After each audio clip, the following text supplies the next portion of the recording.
केंद्र सरकार ने राज्य सरकार पे चिट्ठी लिखी है कि शिवराज सिंह चौहान की सुरक्षा में लापरवाही बरती जा रही है। नमस्कार, आप देखना शुरू कर चुके हैं पब्लिक वाणी। आज हम आपको बताने जा रहे हैं कि आखिर मध्य प्रदेश के पूर्व मुख्यमंत्री तथा केंद्रीय कृषि व ग्रामीण विकास मंत्री शिवराज सिंह चौहान की अचानक सुरक्षा क्यों बढ़ाई गई है। यह सुरक्षा व्यवस्था केंद्र सरकार से मिले इनपुट के बाद कल रात से अचानक आनन-फानन में बढ़ाई गई। इसको लेकर तरह तरह के कयास लगाए जा रहे हैं कि क्या आईएसआई ने कोई ऐसी धमकी भेजी है या कुछ ऐसी चीज़ें की है या उन्हें राष्ट्रीय अध्यक्ष बनाया जा रहा है, उसको लेकर किया जा रहा। ये तो खैर आगे आने वाला समय बताएगा कि क्या है, लेकिन जिस तरह से सुरक्षा बढ़ाई गई उससे निश्चित रूप से मध्य प्रदेश में एक बार फिर राजनीतिक सरगर्मियाँ तेज हो गई हैं। शिवराज सिंह चौहान 16 साल से अधिक समय तक मध्य प्रदेश के मुख्यमंत्री रहे, सबसे लंबे समय तक मध्य प्रदेश के मुख्यमंत्री रहे हैं। अब उसके बाद जो केंद्रीय मंत्री बने, अचानक जो उनकी सुरक्षा बढ़ाई गई, इसको लेकर जो हमारे खुफिया सूत्र बता रहे हैं, उसके अनुसार केंद्रीय गृह मंत्रालय ने मध्य प्रदेश के मुख्य सचिव अनुराग जैन को कल रात पत्र भेजकर कहा है कि शिवराज सिंह चौहान की सुरक्षा व्यवस्था बढ़ाई जाए। पूर्व मुख्यमंत्री और केंद्रीय मंत्री के नाते वैसे भी उन्हें जेट पर सुरक्षा मिली हुई है। अब उससे अधिक सुरक्षा क्या उनके एनएसजी के घेरे में लिया जाएगा या बीएसएफ कमांडो, ये तो अभी बाद में तय होगा, लेकिन उनके केंद्र के पत्र के बाद उनकी सुरक्षा व्यवस्था बढ़ा दी गई है। उनके B8 स्थित बंगले में जैसे ही पत्र आया, उसके बाद आईजी कानून व्यवस्था ने पुलिस अधिकारियों के साथ पूरी सुरक्षा व्यवस्था की समीक्षा की और आवश्यक निर्देश दिए कि अब उनसे मिलने भी कोई आएगा, कैसा हो, क्या सुरक्षा रहेगी, बैरिकेड से ऊंचा किया जा रहा है, ये सब चीज़ें हो सकता है कुछ दिनों बाद जो बाउंड्री वाल भी ऊंची की जाए, ये सब चीज़ों की बातचीत चल रही है। लेकिन क्या होगा अभी समय बताएगा।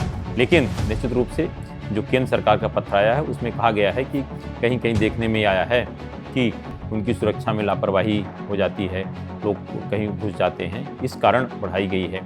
जो कहना है कि एक सामान्य प्रक्रिया है, इस तरह के बीच बीच में सुरक्षा व्यवस्था की समीक्षा होती रहती है।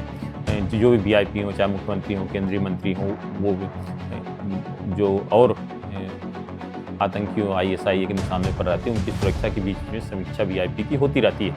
वैसे जो एक जानकारी ये भी आ रही है कि शायद जो केंद्र सरकार ने पत्र भेजा है उसके तहत कहा जा रहा है कि ISI मतलब पाकिस्तान की जो एजेंसी है, उसने केंद्रीय मंत्री शिवराज सिंह चौहान की खुफिया जानकारी एकत्र करना शुरू कर दिया था, जिसको अलर्ट मिला था।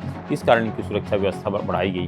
कारण क्या है, क्योंकि सुरक्षा कारणों से बहुत लोग इसमें बताना भी उचित नहीं है और ना लोग बता रहे हैं, लेकिन ये तय है कि शिवराज सिंह चौहान की सुरक्षा व्यवस्था बढ़ा दी गई है। इसको लेकर वो राजनीति से भी जोड़ रहे हैं। उनका कहना है कि राष्ट्रीय अध्यक्ष को चूँकि चुनाव होना है और नया राष्ट्रीय अध्यक्ष कौन होगा यह अभी तय नहीं है, लेकिन दावेदारों में नाम शिवराज सिंह चौहान का भी है, भाजपा के बड़े नेता हैं। अब होगा कौन ये नहीं जानता, लेकिन जो इस तरह सुरक्षा व्यवस्था बढ़ाई गई उसको लेकर तरह तरह के लोग अपना अनुमान लगा रहे हैं। लेकिन क्या है ये तो अब सुरक्षा के मामले में इस मामले का खुलासा होगा यह कहना जरा मुश्किल है। इस मामले में कांग्रेस के नेता और मध्य प्रदेश कांग्रेस मीडिया विभाग के अध्यक्ष मुकेश नायक ने क्या कहा, ये भी जरा सुन लीजिए आप। आज सुबह से ये चर्चा चल रही है कि माननीय शिवराज सिंह चौहान की सुरक्षा बढ़ा दी गई है और शिवराज सिंह चौहान के चेले पूरे में ये हल्ला उड़ा रहे हैं कि बस वो उनकी घोषणा होने वाली है, वो राष्ट्रीय अध्यक्ष बन गए। अगर वो बनते हैं तो मध्य प्रदेश के लिए इससे अच्छी बात क्या होगी, मेरी शुभकामनाएं हैं। लेकिन उनकी सुरक्षा बढ़ाने का जो असली कारण है वो ये है कि केंद्र सरकार ने राज्य सरकार पे चिट्ठी लिखी है और उसमें कहा है कि शिवराज सिंह चौहान की सुरक्षा में लापरवाही बरती जा रही है, उसको ठीक करिए। मोहन सरकार पर शिवराज सिंह जी ने आरोप लगाया है कि उनकी सुरक्षा में लापरवाही बरती जा रही है और इसीलिए उनकी सुरक्षा बढ़ाई गई है और कोई दूसरा कारण नहीं है। अब सुना आपने मुकेश नायक ने क्या कहा। आज फिलहाल इतना ही। आप हमारी चैनल से इस तरह की खबरों के लिए जुड़े रहिए और आपके पास भी अगर कोई खबर है तो हमें जरूर बताएं, क्योंकि हमारा नाम है पब्लिक वाणी।